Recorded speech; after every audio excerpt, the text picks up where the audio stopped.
know it's No Ideas Original. Welcome to the No Ideas Original podcast featuring Shannon, Mr. Rob, and Ken. What's good, Rob? How you feeling? Holding it down, good brother. Holding it down. Ramadan is almost over. Can't wait to eat like a normal person. Yeah. How's that? How's that been going? Like, I feel like that you've been on like the spiritual journey. Like, you had the fast, and then now the Ramadan. Like, top of the year, I had the juice fast, which prepared me for participating in Ramadan this year, which is a great thing, man. There's so many things that go into fasting, but what I've learned about fasting is that you refrain yourself from eating and things of that nature, or refrain yourself from things that food, drink, soda, whatever the case is that you refrain from. But it strengthens your resolve in other areas. What I mean by that is that now I don't have the urges and the triggers and the just the little vibes of wanting to eat. Now I can control it with I replace it now. I've been doing a lot of reading. I read 3 books in the last month. I'm about to finish my 4th book.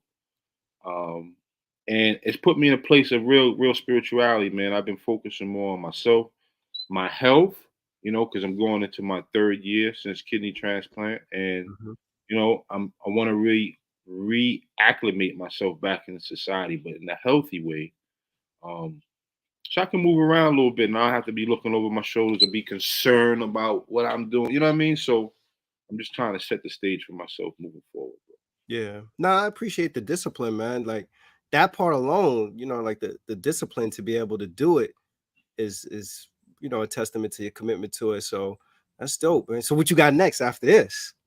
Now after this, I don't know. I don't. Whatever challenge had, and that's the thing too, because it opens me up to want to challenge myself to new things. I done picked up this beat making thing, and that's a challenge because it's showing me I have to pay attention to with hats and truncates and quantizing and all these different words and verbiages that I'm learning now, and I have the patience for it.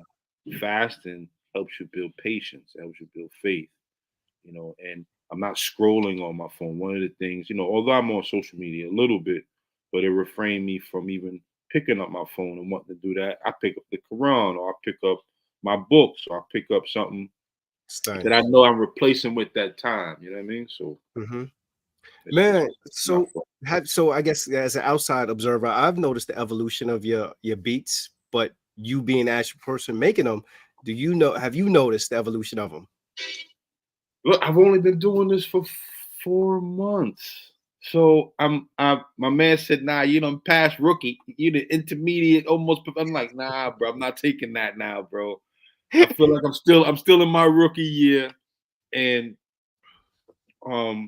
like I said, what I'm learning, but I think what's helping me honestly, Sha, is that I do have a love for music, preferably hip hop, but I grew up in disco, I grew up in R&B, I grew up in the 60s. I even grew up in soul gospel, when my grand aunt always playing James Cleveland and Mahalia Jackson and all them different things. Peace, Sha. And it's given me a new lane to appreciate music more, because now I'm being creative with it. Yeah. And I'm hearing all sorts of sounds, and it's crazy. Now I was talking to Gritty. Shout out to Gritty Tracks. Shout out to Gritty. He was like, "Yo, man, you can chop. You can use those horns. You can use it's a plethora, bro. It's unlimited." So, shout out to Gritty Tracks. Shout out to Yada. Shout out to Straight Bangers. These are people that have been in my camp for a long time, and they've been doing it for years. And here it is. I'm picking up the mantle and throwing my coin. Yeah, I'm just throwing myself out there. What's up, man? That's dope. That's dope. Yo, so in the spirit of talking about music creation, evolution of music, it's always exciting to me when we have these kind of conversations with people that are sort of purists, right? Yes, and not only purists in the vein of like they just appreciate the music, but purists and actually have the period of time behind it. Like they've been ingrained in music and Right. lived music for 20 plus years Right.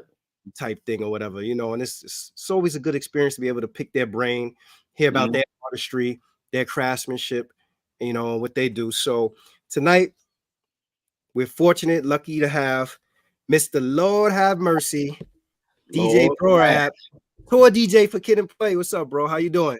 What's good? What's good, man? Appreciate y'all having me. We finally got it right. We Listen. finally got it right. It don't matter. We here now. That's all that matter. Are you You know, digging in the crates, bro? What you holding up there, bro? What's that? Oh, Foster Silvers. Foster Silver.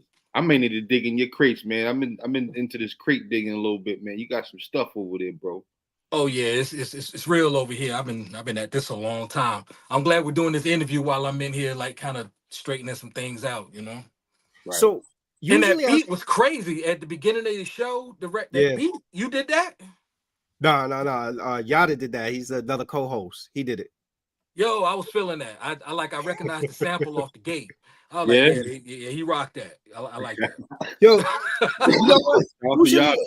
Usually, and I'm gonna spin the block and I'm gonna ask you a question. Usually, I ask like our guests, like, you know, where they from, what inspired them, and everything. But I'm gonna table that and put that to the side. And what I want to ask you first, the first thing I want to ask you is that look at the art of DJing and the evolution of DJs. Right. I've seen DJs go from carrying tons of equipment out in the park for a jam. As a person who grew up in the Bronx, shout out the Bronx. Shout out to Bronx. Carrying tons of equipment to the Bronx, the parks, the jams, or whatever it is, to now Serato, right? Right. Has Serato destroyed the artistry or diminished what it actually takes to be a DJ? And if so, why? No, I don't think it has. It's all about how you use it. Okay. Because even with Serato, you still gotta have some skill. Turntables, you still got to know what you're doing. The only difference is you're just not using physical records anymore. We're not carrying crates. And thank God, because my back that killed me. I carried crate 17 years before I got Serato. I jumped on Serato in, I want to say 2006. Before that, I was carrying them Anvil crates. Serato I'm late on Serato. I didn't know Serato was popping back then. The first time I saw Serato, Knife Wonder had it. Okay. I could believe that. Yeah, I went to go see him in the studio one day. He was working on they were working on Minstrel Show. And he like, yo, you seen this Serato? I was like, no, what is that? And he started like playing records off the hard drive and like rubbing it. I was like, that's kind of hot. And I mean, he had an external hard drive with all his music on it. Right. So with that being said, because you said it still involves having skills, what do you think about when you see stuff like Paris Hilton as a DJ? Right. Now hold on. Look this way. Look this way. I'm going with this. All right. So imagine Paris Hilton in the Bronx at a jam with crates of records with two Technique 1200s. Imagine Paris Hilton in the Bronx at all. Right. Yo, son. I mean, I'm just keeping it funky. I mean, you know. But no, I say that. I say that because I'm like, the advent of the Seratos and these different softwares, you know, has it expanded to the point that, all right, you know, where you had to actually be a person who actually had, well, you still have to have skills, like you said, but actually had to have some hands-on learning experience to now you could just be like, well, I got the bread to get some Serato equipment, or, you know, and I could get on there and I got a name. So yeah, that's where it becomes a problem. And I remember when I first got Serato, the big thing was a lot of people was cloning Jazzy Jeff's hard drive and selling it. Okay. And my whole thing was, I would love to see what's on his drive, but I don't want his drive because me and my DJ crew, we built our own drive, which is probably just as thorough. Right. And my thing is, you out here selling that hard drive, 60% of that hard drive, you probably don't even know what that stuff is. So it's like you're not impressing me at all. So right. And I know carrying the crates it's passe. Some DJs still like doing this, and rightfully so, because you have your records set up to where you want them. You know what Right. things are. That's how we used to do it. Alphabetical order, the genre, all of Now, that. all the records that you have behind you, although all those records set up in your hard drive, 90% of them, sure. Word. That's impressive, bro, because that's a lot of songs to be putting in there. I used to dedicate 3 hours a day to MP3 and records. Wow. Nice. Acapellas, instrumental, like we talking long before stemming. There won't no such thing. Right, right. Talk about it. I would sit there, go to Serato. Me and my DJ partner, we used to live together when Serato came out. So he'd be like, yo, go to your library and get such and record the, you know what I'm saying? So we jumped on it from day one. And that's what I mean, because we like before we got on, we talked about you having 2 versions of that young lady song, and you know what I'm saying? Girls. The Jones Girls, and it's like, but damn, I have this version in my Serato, but at the house, I got the original vinyl joint. You know what I mean? And does that ever become like, I guess, a hindrance for you? When Come you to think of it, here they go right here. Right there. How about that? Yeah, I got 2 different presses of the same record. One of them has both of the albums got You Gonna Make Me Love Somebody Else, but one of them is the disco-y dance version that we all grew up loving. But then there was another version, the original, that was more jazzy. And I've never heard nobody else play it. Not saying don't nobody else have it, but I never heard nobody else play it. So one of them is the jazzy version, one of them is the disco joint. My turntables is in another room, but if I did, I definitely would have played it for you. One, right? I feel like Foxy sample You're Gonna Make Me Love Somebody Else. She did. Yeah. Wasn't a good record, but she did, right? And Jay-Z for what is it? City Is Mine? Mine. Yeah, that's right. He did. Yeah, that was definitely a better record than the Foxy record. That's a fact. What makes Shout out Foxy though? I love her. What makes a person a turntablist? Skill, practice, have put it in their heart. Comes from the heart. It's not about the money. It's not about the women. None of that. It's about the craft, bro. Right. There you go. See, you're with me. Yeah. I think all real DJs are turntablists. It's just you got the ones that battle, like scratch battling. You got the ones that do the beat juggling, and you got the party rocker. We all turntablists to some degree. That's right. Now you said real DJ. So what constitutes a real DJ? Somebody that cares about the actual craft, somebody that studies, somebody that knows music, somebody that, they really put time and effort into learning what it means to be a DJ, paying attention to the audience, not playing for themselves or playing for their girl. You know what I'm saying? You know what I'm saying? You can play for your girl, but you got to play for her friends and everybody around her too. Yes, sir. You can't be playing the love zone. Stormy night. You can't do that at a club, son. Yo, tell me about your squad, the Butter Team. Oh man, we go back. I'm actually the second youngest. The youngest one, his name is Double J. He joined us when he was 8 years old. He's 30 now. Wow. But a team is a crew of DJs and producers from my area, Bull City. We all came together in the 90s. We all from different areas of Durham, North Carolina, and we all brought something different to the table. We word. We do the party rocking. We did record promotions. You remember street teams and all that stuff? Yep. We did that. Yeah.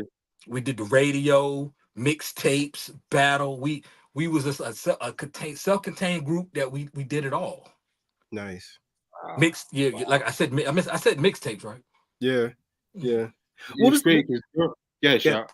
Now get Rob. Because the Durham got a rich little history, man. I don't think Durham, if they get their flowers, they should get their fucking flowers. They need the whole fucking bouquet. We need the garden. Durham, we need the garden.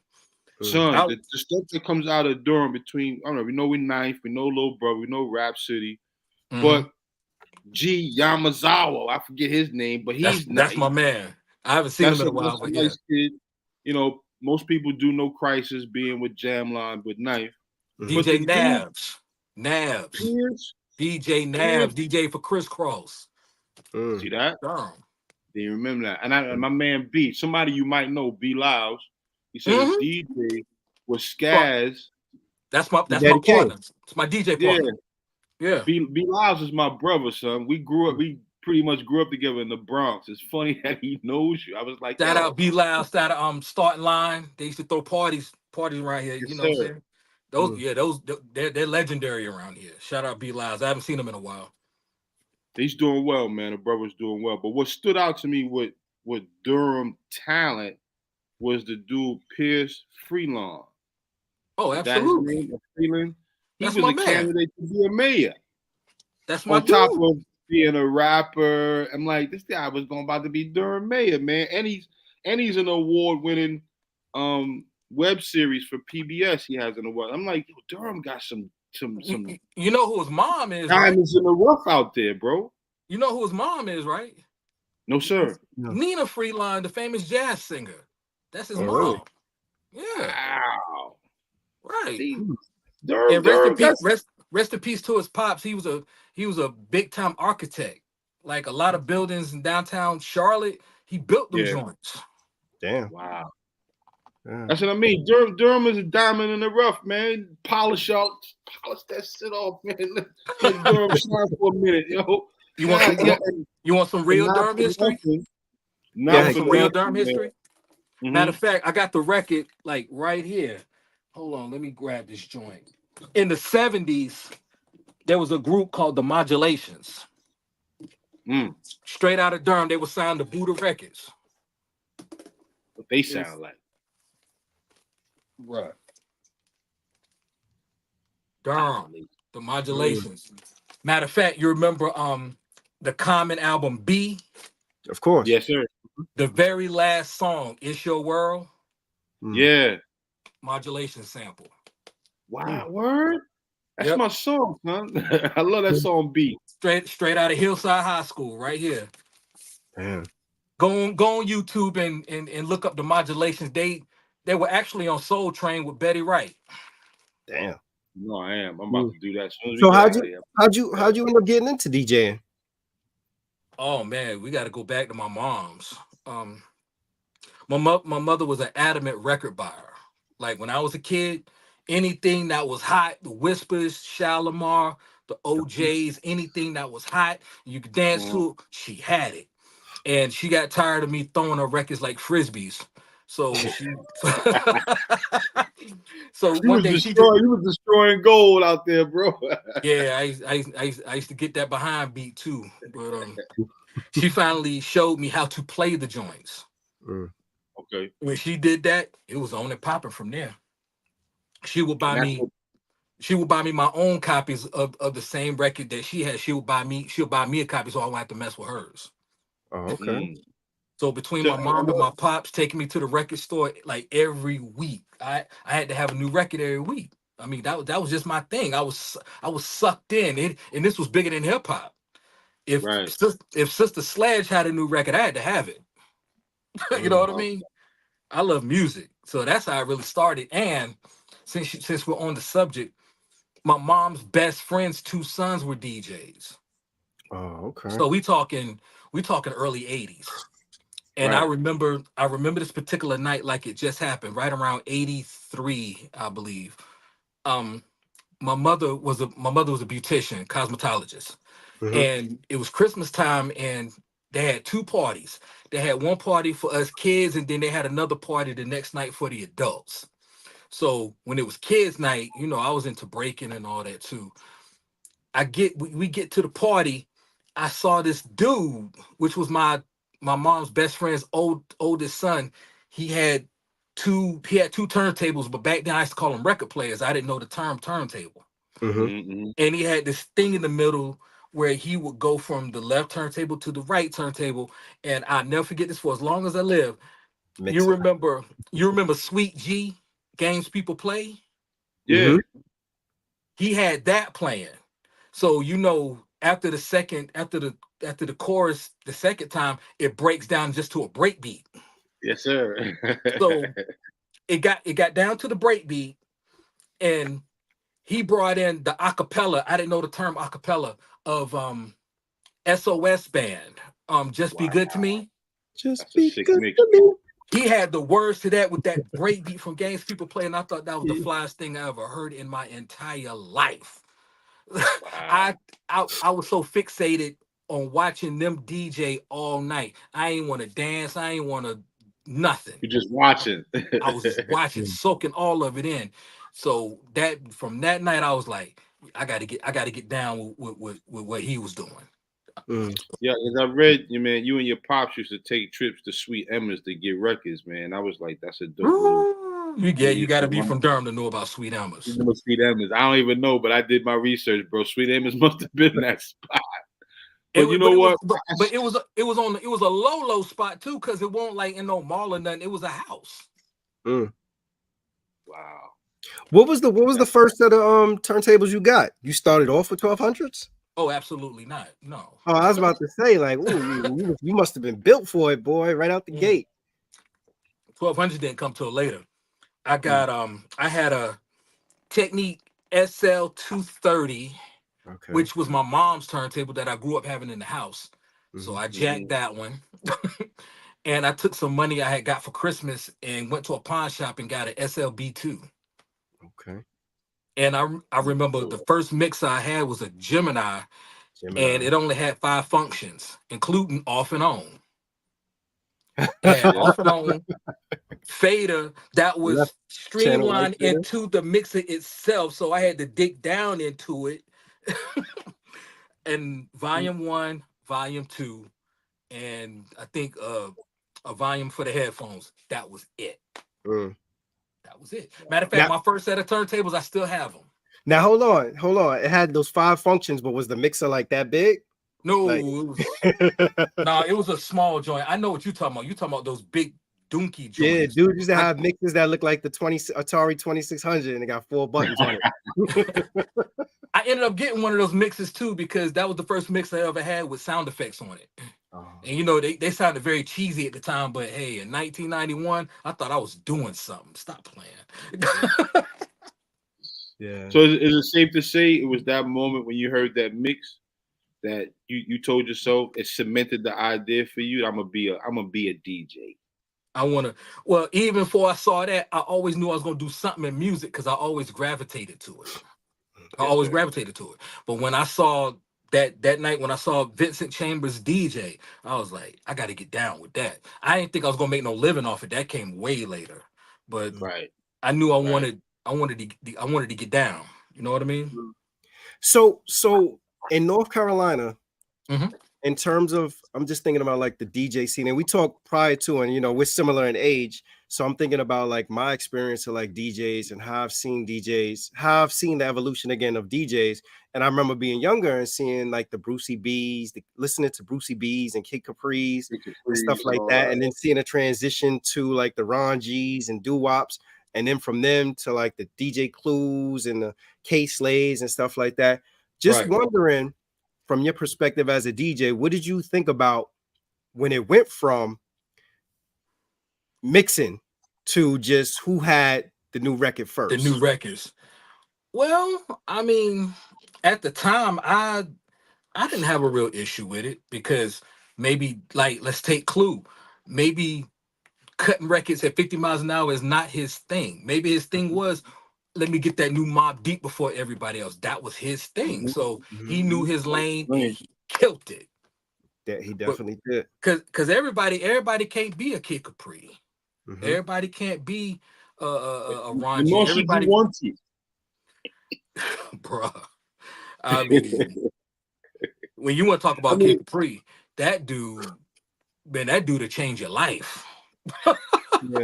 He changed a lot of people's lives, man. Because I remember I was a young cat, and just hearing coming out of a car in New York City, and you hear the kid, it's like it almost rang off like Mr. Soft, the ice cream truck, when you heard his voice. It was that distinct. And you knew you was going to hear a crazy blend or something dope, or he used to be down here. before Def Comedy Jam, he used to be down here a lot. He used to be down here in North Carolina a lot. And I never really knew that. Because I was young. I didn't know that. But when I first saw Def Comedy Jam, I was like, yo, that dude is official. And then I saw him live. July 26, 1994. I'll never forget that night. Club Rhythms at Apex, North Carolina. He tore it down. I know he tore it. First of all, his Scats, you mentioned my partner Scats earlier. Scats opened for him that night. And I remember Kid Caprice. I remember Kid Caprice his records took up the whole stage. Damn. And man, let me tell you, he was going through them records so fast, but he was doing it so smooth and it was so slick. And you know, when you dancing, you didn't miss your step. Right. You know what I'm saying? There's an art to flipping those records, and a lot of DJs go wrong doing that. Because they just throwing on records without thinking about what they're doing. When I first heard Capri do it, you was able to follow what he was doing, and you could still dance. Every record, you go, oh, then you go, oh, then that last one, oh. Flavor in Your Ear, Craig Mack. That's when that first came out. And he put Flavor in Your Ear on, and I thought the roof was going to come down. Yo, for DJs, transition matters, man. And if you can transition great music the entire night, you keep people on the dance floor. I mean, keep people on the dance doing work. Go to the bathroom. You know what I mean? You go to the bathroom, you come out the bathroom, and you still dancing. Yeah. Right. Tim, what up? That's something a lot of younger DJs that I see, they don't get the idea of transitions matter.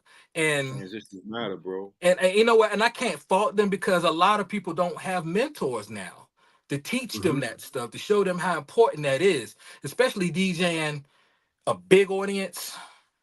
You know what I mean? I have a theory about why that is, though. I have a theory. But before we do that, I want to give a shout out to Ayatollah. Ayatollah's actually in the IG. Ayatollah that produced Miss Fat Booty for Most Def. I don't know if you follow Ayatollah, but Ayatollah, brother, salute. Ayatollah get busy on the turntables too. Like he go break that record. Fat Booty. But my theory on why like the transition stuff kind of changed is kind of it goes hand in hand with like the exclusive record thing. So now, you know, I remember a time when transitions didn't matter, and then it went to all right, you got the exclusive record. So now you just hear dudes hit a button for the drop, whatever the drop is. Yo, this is DJ such and such, such and such. The next thing you know, the new record come on, and that's their transition, not a blend from one record to another. So it's changed from knowing how to get in and out of records to just, all right, I got a drop that I could put a bomb, I could put whatever sound effect and move to the next record. What I despise, and it's not on no hate stuff. I hate people that use that air horn on every other record. That came from reggae. I'm about to say, that's some total sound clash, bro. Total sound clash. I hear that on every record when a DJ drop. I'm like, could you stop? Like, I need an Advil when you get done. I mean, Be Loud, what's good? Be Loud on the check-in. That's your boy, huh? Be Loud, what up? I don't even use sound effects. I don't need them. Yeah. You don't need them, son. Nah, son. Like you said, if you know how to rock the crowd, the way you rock the crowd, like I watched one of your openers for Kid and Play when you did the Run DMC skit, little move, little trick. Oh yeah, he's official. Yeah, it's just official DJ shit. Right before you get the crowd right, and after that, you know what the rest of the show is about to be, man. Yeah, right. I gotta lure you in. Right, I gotta get your attention. And when I do the routines, I got your attention. Now I can bring the boys out and we do what we do. Yeah, I feel like there's not a lot of DJs that kind of have like. So to me, as a person that's not a DJ but outside observer, these are the things I look for that make me submit and make me feel like, all right, this person's a good DJ. The ability to mix, meaning mix like the transition, the ability to scratch, and then I also look at mic presence because there's some dudes that they could do all that stuff, but they don't have the presence on the mic. There's some dudes that have like a really good mic presence, but they don't mix a scratch. You know, so to me, like sort of like the trifecta that I look at is those three things. Like, do you have presence on the mic? Can you mix and blend, and can you scratch? You know, now, and I used to be now in my early days, I was mic shy, but I had to find my voice, and it took a while. But once I found it, It was on. That was it. I don't need a host. What I need a host for? I can host my own. And and my philosophy is I don't care how dope you are. It's only a couple of hosts that I know. Somebody like a Mad Skills or somebody that's just like super, super, super dope. But the average person with a mic, I don't care how dope you think you are, you're not gonna outdo me on my own set because I know how I rock. I know how I come in and out of the records. And if you don't know how I transition and how I rock, how you gonna get on the mic and just start doing a bunch of yelling and think you doing something? You getting in the way. Yeah. Right. I'll cut your mic off. I've done it. I've seen two separate DJs play the same record but play it differently based on like placement and how does that come about? What is that about? Well, you mean like an opening DJ in the headline, or both of them play the same record? Yeah. Well, which is taboo. Go ahead, say what you were saying, and I'll tell you. See, and this goes back to the real DJ conversation. If you're an opening DJ, your job is to set the tone. And if you're a real DJ, you don't have to play what the new poppin' record is. Like Capri calls them the B records, the C records. You could do that and still come off. You a dope DJ. You don't have to play the right now poppin' record because you're taking away from what the headline is supposed to be doing. Right. When you DJ, like when you go to the club, let's say the club opens at 10 o'clock. Club closes at 2. The club night is you're supposed to be telling a story. It's got to begin. It's gotta work its way up. You gotta work it up, and it's gotta end. There's no way you should be playing the big popping record at 10:30 and hardly anybody in the club. And the ones that are in the club, they're at the bar trying to get a drink. They're not ready yet. Early on, so son. You taking away the impact of what the headline is supposed to be doing. I'm gonna tell you what's taboo, and I wonder, have you ever experienced this? So all right, so for those that don't know, Brorabb is also the tour DJ for Kid and Play. Right. So how you call it? So have you ever had the experience of whoever the opener, let's say you guys are doing a show and whoever the opening DJ is, play one of the Kid and Play records that they're actually gonna perform? And how do you handle that? That's taboo, right? That's whack. That's what that is. But I've never experienced that, but I remember we did a show in Atlanta, and right before Kid and Play was about to come on, the DJ played "Ain't Gonna Hurt Nobody," the original version by Brick. And I'm looking at that dude like, bro, we getting ready to perform that. Why are you playing that? Why would you do that? Right? Why would you do that? I don't care if it is the original. I'm like, bro, we got to perform that in 5 minutes. Like, why would you do that? And that's an unspoken rule. If you're a DJ and you're doing a show or a concert where there's artists, don't play the records of the artist that's on the ticket. Don't do that. Right. Play around it. Now, talk about Kid and Play. What is the largest venue you rock with them, and then outside of them, with another artist? What's that largest venue you rock with that artist? With Kid and Play, two events stick out to me. We did the Hollywood Bowl in LA. It was it was like a black cinema celebration where they acknowledged Boomerang, Purple Rain, House Party, Above the Rim. And it was now I want to say Wait and Exhale, but we had to come and do House Party, so they only had a set of turntables for me. I was the only DJ on turntables the entire night, and that place holds 17,500. So I think 15,000 was there. I think that's the largest crowd we've ever done. And I want to mention 2 years ago we did Black Music Honors. And that aired on Bounce TV. That was one of the most amazing experiences of my life. And matter of fact, the ill thing is we opened the show and they gave us 7 minutes. How many artists get 7 minutes on TV? Yeah. That's a long time. It is, yeah. And we turned that bad boy out to see Mary and Tevin Campbell and Karen White and Rocket. Drew here, they like going crazy. They're like, boy, that's Kid and Play up there. Right. How about that? Legendary, bro. Now, outside of them, just me. Oh man. Well, are you with it? Are you with an artist? You know what I'm saying? Or with another artist? Well, the one artist I had, he's getting back. He's starting to do music again. He called himself, what's his name? What's his name? Yeah, what's you his familiar name? with him? Yeah. Me and him went.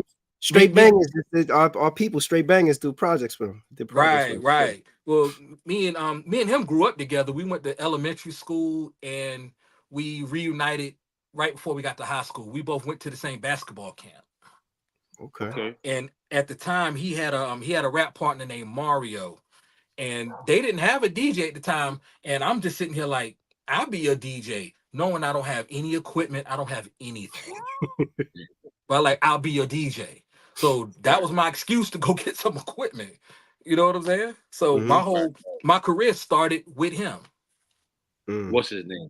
What's his name? Now he got some stuff, man. I like him, man, and he's worked, like Shaw said, with Straight Bangers. And I found out that you did some work with Straight Bangers. You did some scratching on one of their joints, their latest joint. Right. I think the joint was called Time or something like that. The Legends Project. I know Sky Zoo and Mickey Fax was on that joint. Yeah, I went to Scad Studio and did those cuts a while back, and I heard it. I like the joint. Like Straight Bangers got some heat. Facts. A lot of heat, bro. Yo, as a fan of hip hop music in general, describe what it's like to participate in it. Because I know Kid and Play is on the I Love the '90s tour, right? Yeah, we've been on that tour since 2016. We've been riding that thing for a long time. It's definitely a play for it. What's it like though to actually, have the opportunity to share the stage or to grace the stage or just be out there and you see all the folks from the '90s that have made these timeless records performing again? It's a blessing. Like the first time I had saw Salt and Pepper, I mean, I was a kid again when I saw them. You had a fan moment, and like I'll tell you what. The first tour that I did with Kid and Play, I remember running into Spinderella first, and I remember we did a sound check. We were in Tupelo, Mississippi, and I think she had something going on that day. She just looked tired, but she took the time to talk to me. She took the time to show me some things, some do's and don'ts of touring on a major scale. She took the time to show me this stuff, and to this day I never forgot that. Yeah. Wow. You know what I'm saying? I got cool with Salt and Pep like later on, but Spin was the first one I ran into. And Rob Bass, Tone Loc, Young MC, All For One, Color Me Bad. That was the kind of tour it was. I guess you want to call it a pop tour or whatever. Yeah. Granted, it's Vanilla Ice. It's hip hop, but it's like it was plethora of different sounds. It was just the '90s, like people who was really doing anything in the '90s. And the ill thing with Kid and Play, we've done so many different types of shows. Like, of course, we do the shows with Salt, Pep, and all of them, and then we'll mess around and get on a bill with Kane, Houdini, rest in peace, Ecstasy, Rakim. You know what I'm saying? We just did a show with Rakim like a month ago. And we get on a ticket like that, and then we'll mess around and get on a ticket with the Isley Brothers, Evelyn Champagne King, and King Sweat. Yeah. Yo, bro. That's a hell of a concert. I'd like to be in a seat to that concert. That's the beauty of working with Kid and Play. They could get on any kind of show, and we don't have to change anything. We do the same show. Yeah, the diversity What's of it. What's the biggest lesson you get out of all that? Because that's, touring with them. I know you go through ups and downs and changes and formats. Things change. Like, what is the biggest lesson you got from moving like that with all these known legends? Like, something has to rub off on it. It teaches you to stay in your lane, do what you do. You don't have to sound like the baby, little baby, NBA young boy, 21 cent. You don't have to do what's going on now. You can continue to do exactly what you do and still come off. There's an audience for you. Right. You don't have to you don't have to kowtow to what the new thing is. If that's not what you do what you do. Do what people expect for you to do. Right. Stick to your guns. There you go. Stick to your guns. There's always gonna be an audience for you. Yeah. Is there a difference between a radio DJ and a club DJ? It shouldn't be a difference. I came up at a time when you had the radio DJs, the mix show DJs was able to go in the club and rock. But somehow a separation began where you had radio DJs that really didn't know how to play for an audience, rock a crowd. And then you have the party rocket DJ that's not so good with the tricks. You know what I'm saying? I came up at a time where you had to be able to do it all and do it well. Do it very well, right? Yeah. But then it all goes back to that lane. If you're a radio DJ, be the best radio DJ you can be. If you're a club party rock DJ, be the best you can be. If your thing is tricks and battling and cutting with your forehead, you be the best at it. Yeah. You know who I think is sort of has transcended, and to me is got a nice combination of all elements too, like a DJ Scratch. He's awesome. Yeah, like awesome. DJ Scratch. I'm like, you hear he kill the radio, kill the club, showmanship, everything, any element you could think of. He can produce his ass off too. Yep. But look what school he's from. He's from an older school. He's from the school where you had to be able to do all that stuff and do it well. He's from that school. And that dude is amazing. Yeah. Shout out Scratch. What happened what was the dude that was third base DJ? Rich Nice. Remember him? Was it Rich? Oh, Rich Nice. I haven't heard from him in years. But he used to be nice. Yeah, he was official. Yeah. Matter of fact, I got the record. I got the third base records over here.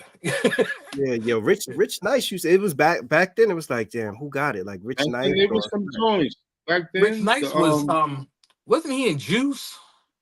Yeah, he was. He definitely was in Juice. Yeah, he was the one cutting up. What was he cutting up? Oh God, was it Eric Ben Rakim? Was that him? No, was it him? Was he? He was cutting up the Juice and Know the Ledge joint. Yeah. Right. Yeah, that's him. That was him. Yeah, Rich Nice, Scratch. Let me see who's another. Well, Jazzy Jeff, hands down. Everybody's always gonna be like. I remember, it's funny you say Jazzy. I remember a tape that was floating around for a long time with Jazzy Jeff and the Fresh Prince when he first did Transformers, and that was only on a 90-minute cassette tape. That tape went around. You talking about Live at Union Square? Was it Live at Union Square when he first introduced the Transformer? It was on the DJ I'm the Rapper album. Yeah. November. Yeah, that was Live at Union Square. Because he was transforming Dance to the Drummer's Beat. Yeah, that shit was classic. Yeah. The illest, bruh. The illest. What? Talk about the importance of college radio, your stint in college radio, and how did the whole thing with Straight from the Crates come about during that time? Yo, before you answer that, let me slip this in. You know, Jazzy Jeff right now out with the God MC with Rakim. Jazzy Jeff is with Rakim right now. Mm-hmm. But go ahead. Yeah, I seen footage. Well, when we did the Rakim show a month ago, it was on Technician the DJ. Technician is very popular now too. Like Technician, I think got his glow up from when the Locks and the Dipset. Yeah, he used to open for Capri. Yeah, Technician is very popular now too. That famous Check. Make something happen. He ill. Yeah, no, I think Scott Joe uses Technician too. A lot of different people use him. No, he's official. Dope. Now, what was you asking me? College radio, the importance of college radio, and your stint during college radio. Because I seen one of your shows. I heard about one of your shows. Straight from the crate. was something special, man. Talk about that. Talk about Straight from the Crate. Straight from the Crate was something special. Well, first of all, it started with my partner Mike Nice, who is in the Butter Team. Matter of fact, he started the Butter Team. Yeah, Straight from the Crate was his show. That started around, I want to say 1995, 96, because I had just got out of high school. And the thing about our college radio show, we used to play what was considered the underground records, like the first, all that classic Raucous, all that Most Def, Company Flow, Barrel March. Right. We could play those records, and then we would turn around and play the new Jay-Z. But we talking before Reasonable Doubt. Like I Can't Get With That, In My Lifetime. In My Lifetime. Yeah, we used to mix all of that stuff. That was the beauty of college radio. You had the freedom to play whatever you wanted to play. Right. Yeah, I used to love college radio now become like regular radio where program directors are guiding it more or less than you just being free to play. Well, the college radio shows that I've heard in recent years are still holding on to that tradition of breaking new artists and playing the underground and all. The artists that can't get to that major platform or haven't gotten to that point yet. Shout out Stretch and Babito. Oh, they were the illest. They were the illest. Stretch and Babito. That's pretty much what Straight from the Crate was, but with a street edge also. You know what I'm saying? Like let's say Foxy Brown has a new record that's not out yet. We would hit it because it's brand new. But then we'll turn around and play the new Talib Kweli record. Man, my guy said, I can't get with that.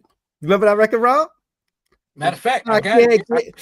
Yo, that was the Jay-Z joint. So I got a money machine and it goes, but I was trying to grab the record real quick, but I grabbed the Method Man joint, Bring the Pain. that I can't get with that. And remember the what's the meaning? I remember the meaning. Yeah, that's In My Lifetime remix. Yeah.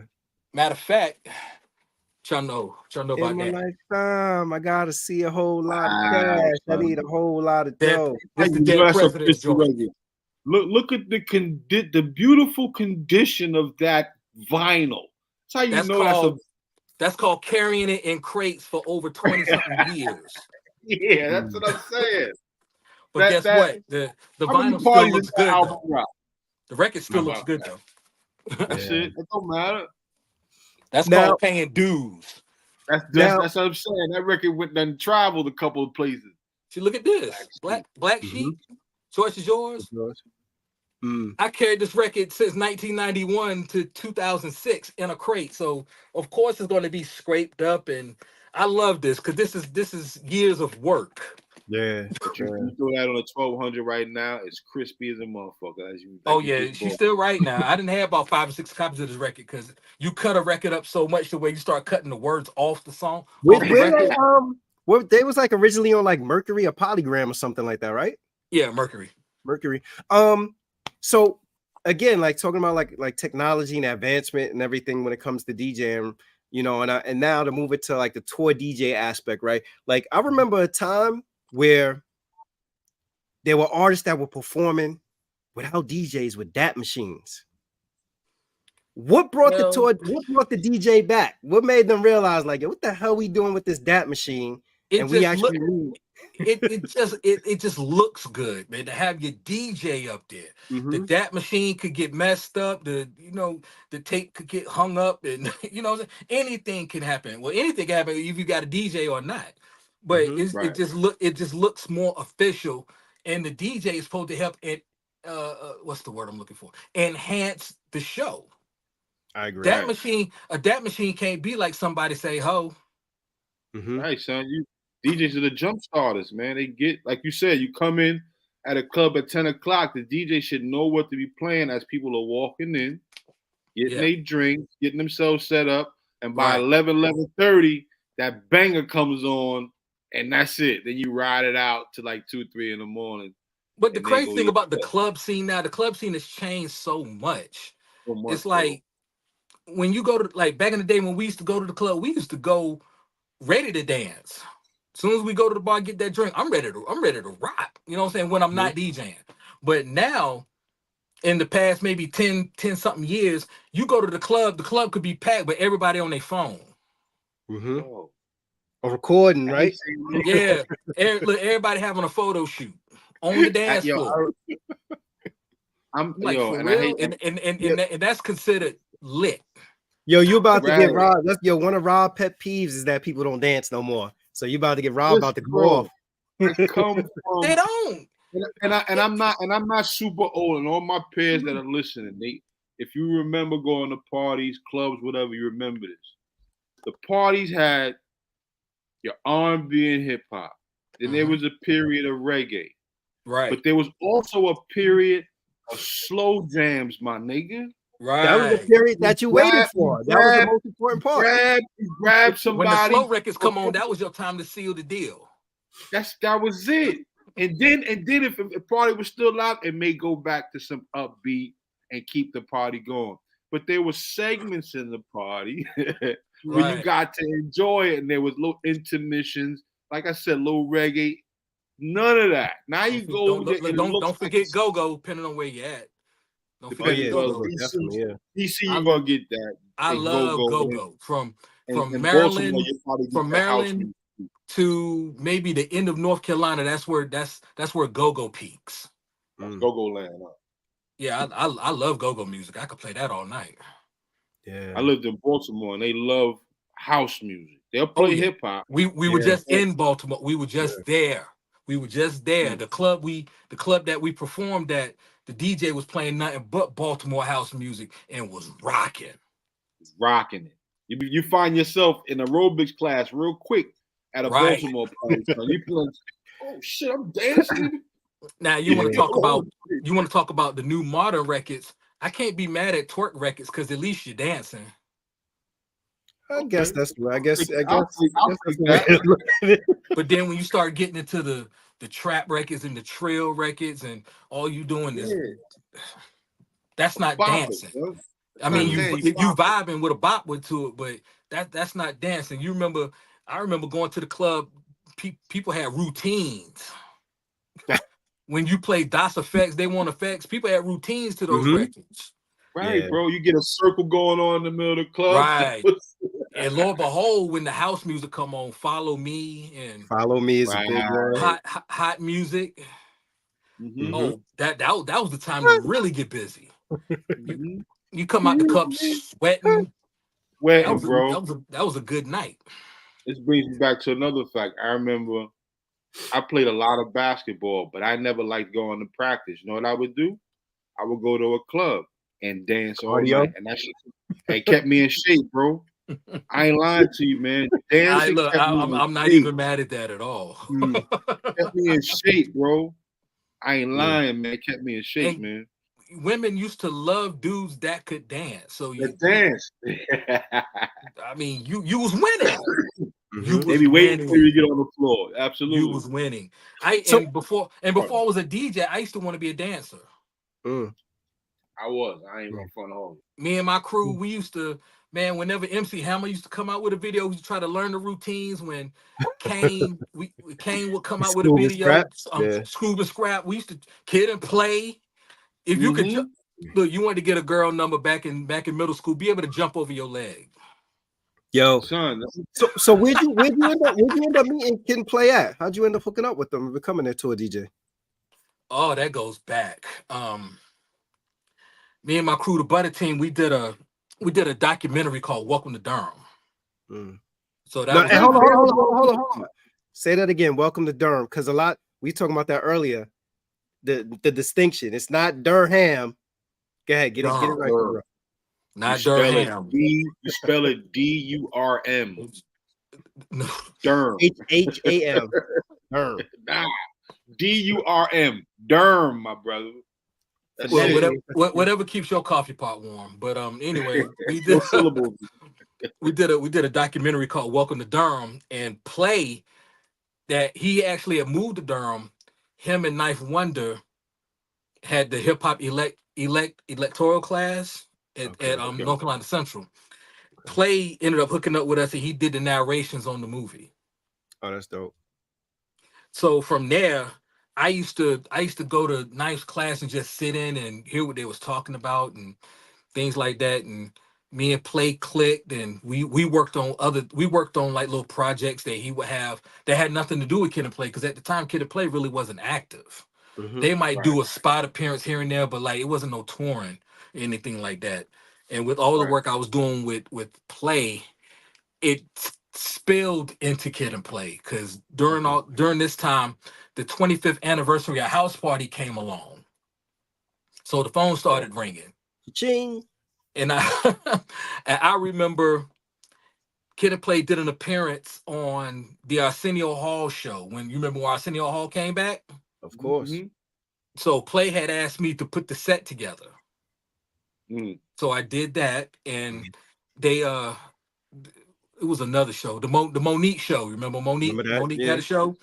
Yeah. They had this campaign. They set up this campaign of what song do you want Kid and Play to perform.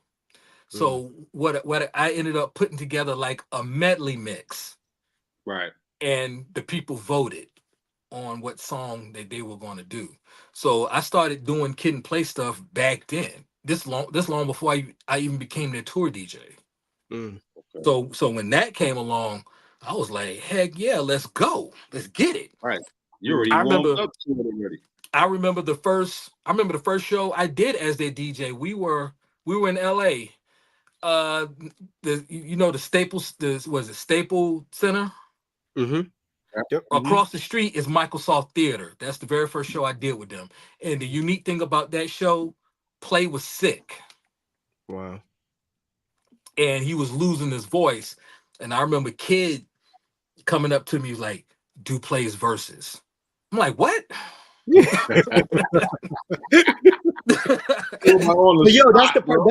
where DJs come into play. That's what right. And mind you, some of them and a lot of them songs I was doing strictly off memory. Because I hadn't really listened to those.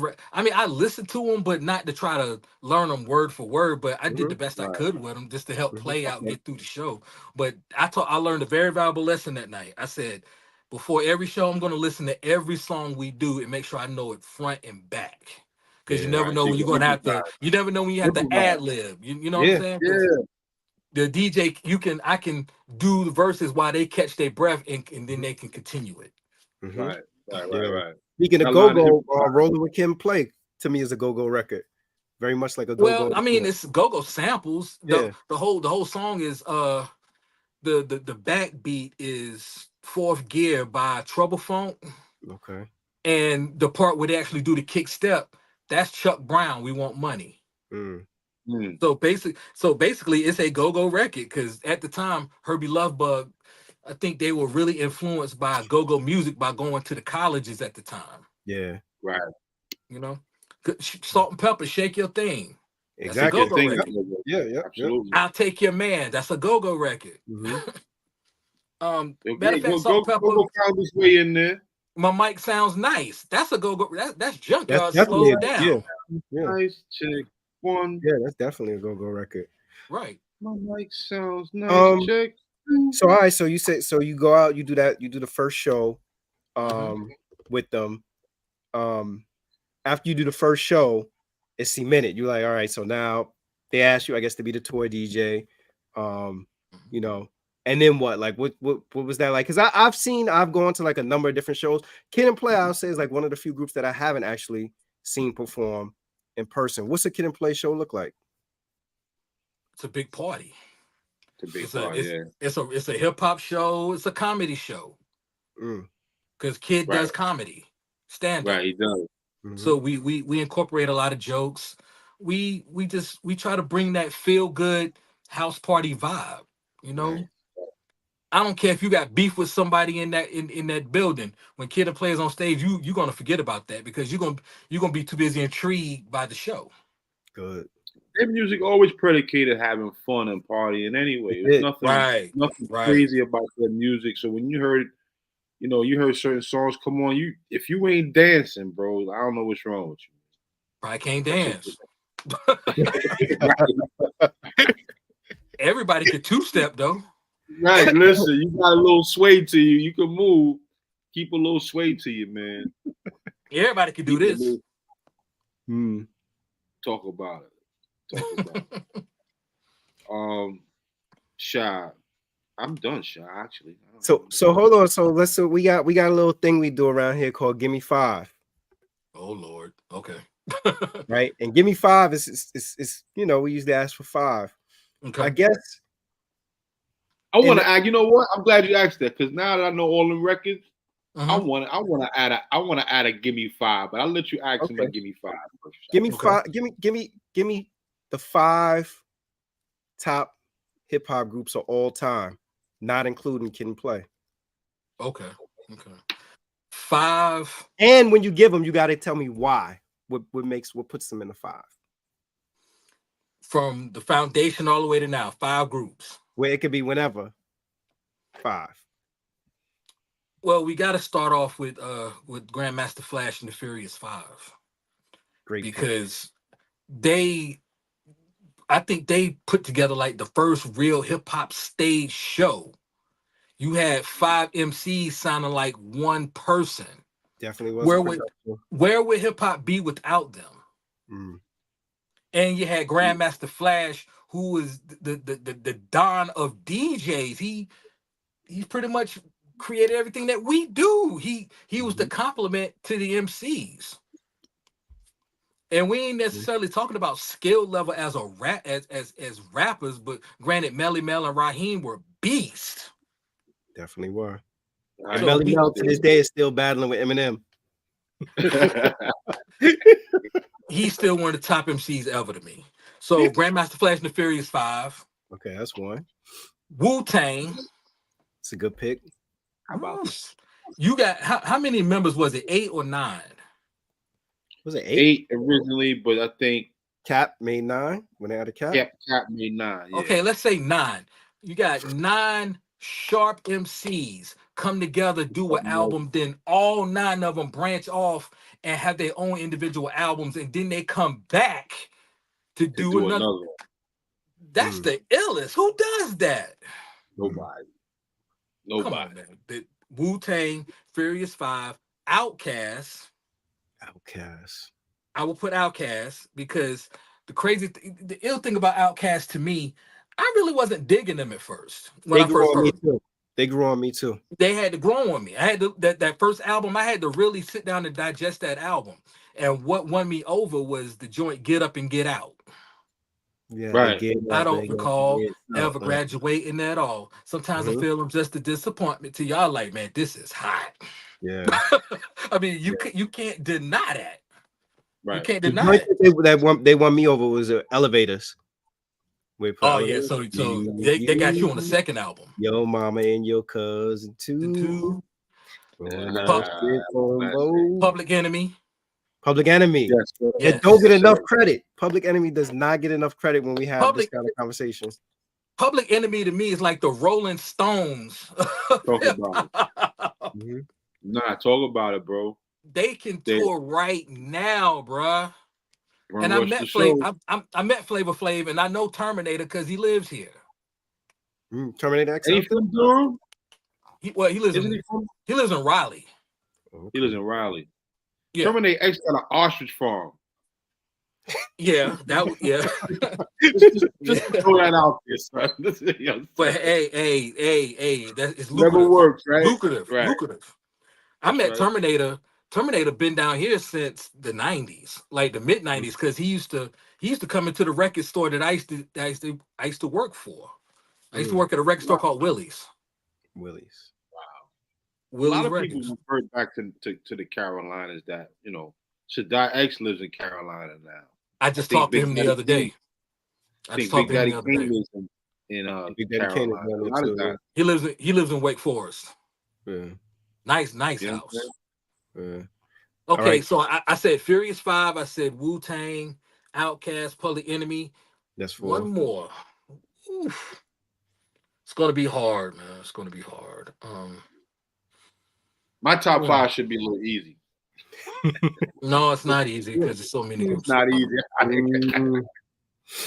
I'm gonna tell you who I really, really like. I'll put it as my 5. Gangstar. Gangstar. Just made me a fan of you more. You just made me more of a fan of you more like that. That combination of Primo and Guru. Come on, classics. These are the words that a manifest. Classic. Yo, I got manifest somewhere up here. we're missing that combination of MC and producer. Just to get a rap. The way they laid out music. We could talk about Gangstar all day long. All day, but we gotta have a whole segment with Gangstar. Can I put an honorable mention in there? Can I put De La in there somewhere? De La? Yes, sir. Hell yeah, you can.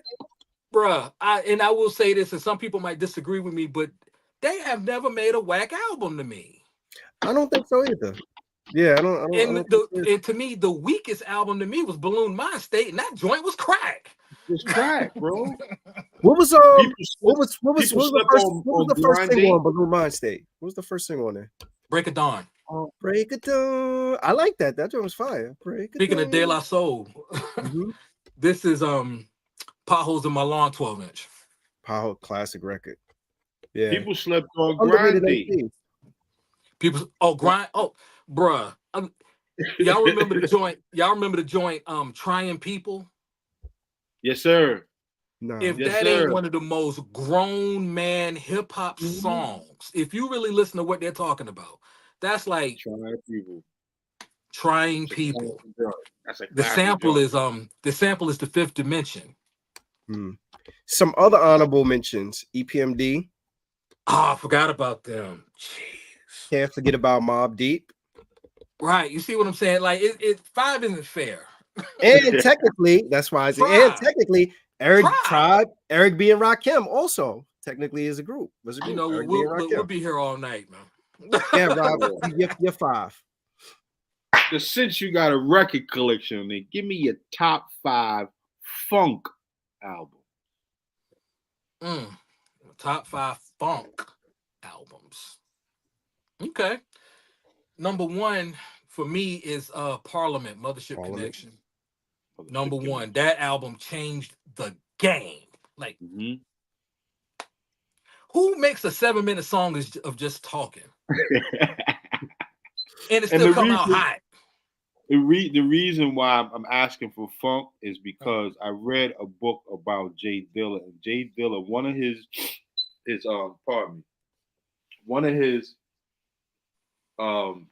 methods of producing it's called syncopation, which comes from a lot of funk music. Just a arbitrary sound or a whistle or a ting or a ping here and there. So that's why I asked about funk albums, because I like how Dilla does that when he makes his music. So that Dilla was so ill. He was. Oh God bless him. The best, bro. Okay, Parliament, Mothership Connection. Number 2 would be Black Rock by the Barcades.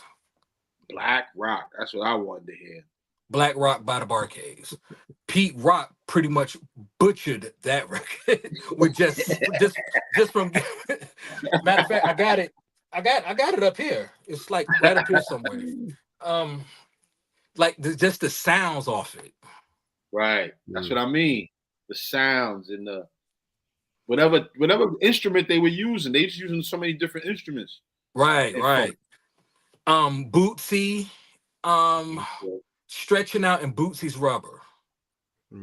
That's the name of the album. That's the album with I'd rather be with you. Yeah. That album is amazing. Like that album was godly. Can we count James Brown as funk? Yeah. The Payback. Oh, I mean, yeah, of course. That's definitely a funk record. That kind of much raised hip hop. That damn album. And the first Funkadelic album, not Maggot Brain, but the one that came before it. It was self-titled Funkadelic. Okay. Cause the first song is called "Mommy, What's a Funkadelic," and you could tell they were on something. when they made that album. I'm like, what were y'all on? Right. That album is Illmatic. So that's my top 5 funk albums. Yeah. That's 5. That's 5. Yep, that's 5. That's 5. Well, tell us what you got coming up. We starting to get back on the road doing shows again. We'll be on the Tom Joyner cruise at the end of the month. Okay. That's what's up. But the thing about that is we're not performing, but Kid and Play got a podcast show now. So we're gonna be filming episodes on the ship. Nice. So we're gonna do that, and we got some shows coming up, and I got some festivals that I'm booked for. So it's gonna be a busy summer. I'm real excited. I still get excited DJing as if I was 14, 15, and I'm That's 47. good, man.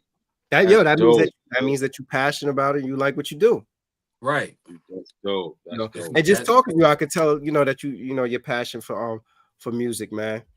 I love it. I love it, bro. I love it. I'm gonna tell y'all something about me. I'm gonna end it with this.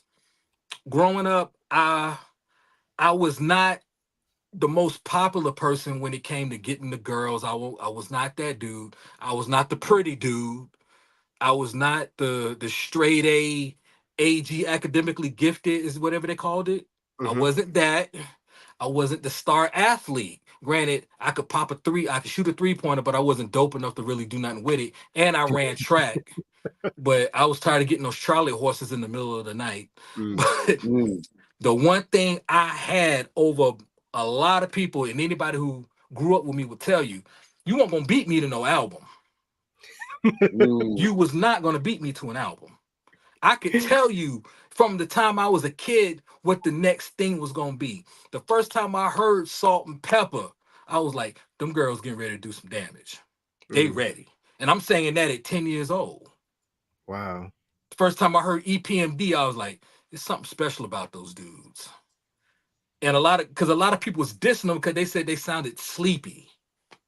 Right. I'm like, them dudes is getting ready to do it, man. I'm trying to tell you. I used to get picked on for having certain records. You remember Terrence Trent D'Arby? Say word. I thought it was fly. That was a dope song, son. I know which one you talking about. I know what you talking about. At first, I think you got picked off for having EPMD record. I was like, yo, EPMD boy was the shit. Man, I was always up on the next thing. I tell you what, I got picked on for having JJ Fad's album. But listen, Supersonic? Yes.